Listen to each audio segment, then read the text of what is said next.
এখন আমরা চলে এসেছি কোথায় বুঝতেই পারছেন, পিছনে রয়েছে স্বর্ণের গহনা, তার মানে আমরা স্বর্ণের মার্কেটে আছি। এবং আপনাদের একটা জিনিস দেখাতে চাই, আমারও চোখে পড়েছে, সেটা কি একটু পরে দেখাচ্ছি। তো আজকে মিশারি মিশরাতকে গিফট করবে। মিশারি কিছু টাকা জমিয়েছে, কিছু সৌদি রিয়াল জমিয়েছে, ওই টাকা দিয়ে তার বোনকে সে গিফট করবে। জীবনের প্রথমবার কিছু কিনে দিবে। তো আমরা দেখব মিশারি তার বোন মিশরাতকে কি গিফট করে। তো সাথেই থাকুন। এই যে দেখেন এই গহনাটা, এই গহনার মতো সেম ডিজাইনের কিন্তু আমার একটা ব্রেসলেট আছে, এবং আংটিটা দেখেন আংটির মতো সেম আমার একটা আংটি আছে। ব্রেসলেটটা যদিও চিকন, কিন্তু আমার ব্রেসলেটটা একটু মোটা। তো এটাই বলছি, আমার ব্রেসলেটের ডিজাইনের গহনা পুরা সেট, কানের জিনিস, তারপরে গলার নেকলেস, আংটি, ব্রেসলেট পুরাটা। আর এদিকটায় তো আরও গহনা রয়েছে, আরও সুন্দর সুন্দর ডিজাইনের, এবং স্বর্ণের মধ্যে রয়েছে দেখেন স্টোনের কাজ। এগুলা পড়লে মানুষ বুঝবে যেগুলো স্বর্ণ না ইমিটেশন। যাই হোক, স্বর্ণের মধ্যে আমার কাছে শুধুই সোনালি রং, অন্য কোনো রং একদম ভালো লাগে না। দেখেন কত সুন্দর সুন্দর ডিজাইন। মক্কা মদিনা যেই আসুক না কেন অবশ্যই স্বর্ণের দোকানে আসে। স্বর্ণ কিনুক কিংবা না কিনুক, দেখতে হলেও কিন্তু আসে। তো এই পাশটায় পুরাটাই কিন্তু স্বর্ণের মার্কেট, স্বর্ণের দোকান। আর এই পাশটাই হচ্ছে পাঞ্জাবি, তোপ, এইগুলা বিক্রি করে। ভাই বোন বসে পড়ছে স্বর্ণের দোকানে। মিশারি আজকে কি খবর? গিফট হবে আজকে। ভাইয়া তোমাকে গিফট দিবে। গিফট নিবা? গিফট নিবা না? নিবা না? তুমি দিবা? মুস্কি হাসে, তার মানে কি রাজি? রাজি দিবে, বোনকে গিফট দিবে। এই পাশটায় মিশারিরা দেখতেছে, মানে স্বর্ণের যে এত দাম, তারপরে দেখেন দোকান ভরা হচ্ছে স্বর্ণের গহনা, ব্রেসলেট, শুধু এগুলা। আর এগুলা সুন্দর সুন্দর ডিজাইনের ছোট ছোট নেকলেস, কিন্তু ওজন অনেক বেশি। দেখতে ছোট দেখা গেল, কিন্তু ওজন আছে অনেক। ওই সাইডের গুলা বেশ সুন্দর ডিজাইন।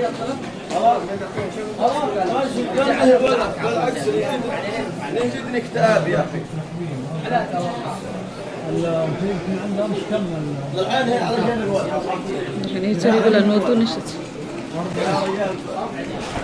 অনেক সুন্দর ডিজাইনের। আংটিগুলো কিন্তু অনেক সুন্দর, আংটিগুলোর ডিজাইন কিন্তু অনেক সুন্দর। আরো কিছু ডিজাইন দেখেন, ওই যে একটা ডিজাইন যে গলার মধ্যে পুরো বিস্কিট ঝুলানো, কি বলছে, ওই যে নেকলেসের মধ্যে স্টোনের কাজ, ওইটার মধ্যে স্টোনের কাজ। ডিজাইনগুলো সুন্দর।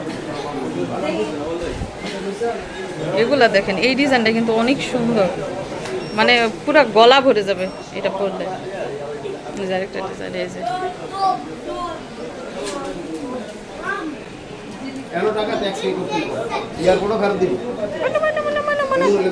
ও মনা, মনা তুমি গোল্ড কিনবা না মনা?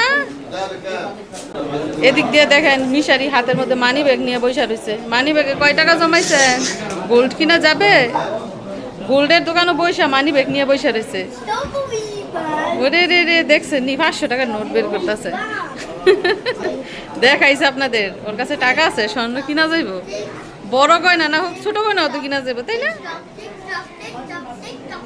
আজকে মিশরাতকে জিতাই দিব মিশারি। তো বর্তমানে স্বর্ণের বাজারে আগুন, আপনারা সবাই জানেন। ছোট্ট একটা গহনা কিনতে গেলেও হাজার হাজার টাকা দিতে হয়। তো আমার মিশারি খুব কষ্ট করে কিছু রিয়াল জমিয়েছে, এখন সেই টাকা দিয়ে তার বোনকে গহনা কিনে দিবে। এখন আপনারাই বলেন, তার এই কষ্টের টাকা দিয়ে কি তার বোনকে গহনা কিনে দেওয়া উচিত, নাকি তার বাবার টাকা দিয়ে গহনা কিনে দেওয়া উচিত? হ্যাঁ, সেটাই করবে। দেখেন আমাদের মিশরাতুল জজম কোথায় চলে গেছে। তো এই দোকানটার কথা আপনাদের মনে আছে? আমার ভাইয়ের বউ এই দোকান থেকে ক্লক টাওয়ার নিয়ে গেছিল গতবার, এখনো দেখেন ক্লক টাওয়ার আছে। যে ক্লক টাওয়ার, আলো জ্বলে এগুলাতে। মিশরাত এসে পড়ছে, দেখছেন কোথায় দৌড় দিছে। আপনার দোকানের সবচেয়ে বড় কাস্টমার।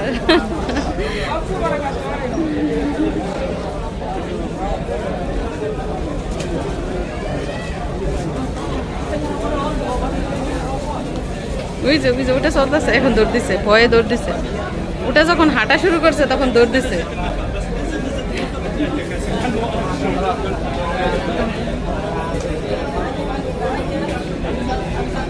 তো মিশারির বাবা খাবার নিচ্ছে, এখনো খাবার নেওয়া হচ্ছে না। 3-4 রকমের তরকারি নিবে, সাথে বলেছি সাদা ভাত নেওয়ার জন্য।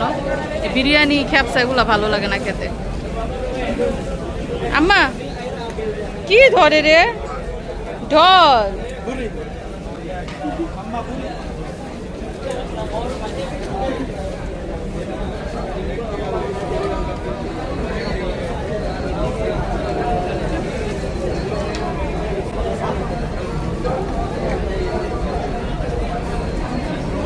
একটা একটা করে এনে দিতেছে রে, সবগুলো দেখাইতো।